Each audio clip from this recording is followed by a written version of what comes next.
Michael J. Morell, the former CIA director, came clean about the United States intelligence agencies going political and their actions against President Trump were taken way too far. At the time of the 2016 presidential election, not only was the FBI involved, but the CIA were supporting the Democratic nominee while bashing Donald Trump. Completely unprofessional, their disgusting behavior continued even after Donald Trump was elected President of the United States. The result of these actions has brought in an all-out mistrust between our current president and our top-ranking officials on U.S. intelligence agencies.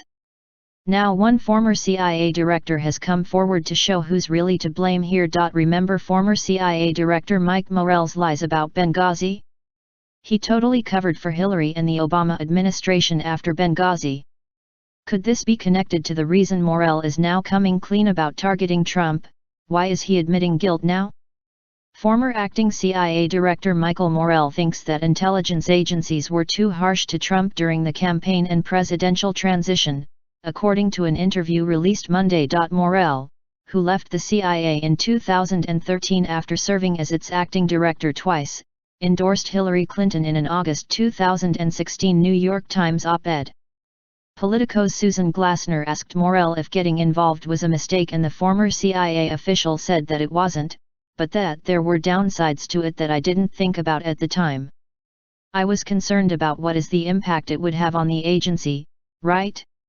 Very concerned about that, thought that through. But I don't think I fully thought through the implications, Morell said. So, let's put ourselves here in Donald Trump's shoes. So, what does he see? Right? He sees a former director of CIA and a former director of NSA, Mike Hayden, who I have the greatest respect for, criticizing him and his policies. Right? And he could rightfully have said, "Hey, what's going on with these intelligence guys?" Right? And then he sees a former acting director and deputy director of CIA criticizing him and endorsing his opponent, Morell continued. And then he gets his first intelligence briefing, after becoming the Republican nominee, and within 24 to 48 hours, there are leaks out of that are critical of him and his then National Security Advisor, Mike Flynn.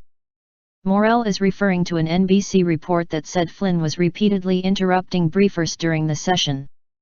And so, this stuff starts to build, right? And he must have said to himself, what is it with these intelligence guys? Are they political? The current director at the time, John Brennan, during the campaign occasionally would push back on things that Donald Trump had said, Morell told Politico. The former CIA acting director continued to reference leaked reports during the interview. Then he becomes president, and he's supposed to be getting a daily brief from the moment he becomes the president-elect. Right? And he doesn't. And within a few days, there's leaks about how he's not taking his briefing. So, he must have thought, right, that, who are these guys? Are these guys out to get me? Is this a political organization? Can I think about them as a political organization when I become president? He concluded, so, I think there was a significant downside to those of us who became political in that moment. So, if I could have thought of that, would I have ended up in a different place? I don't know. But it's something I didn't think about.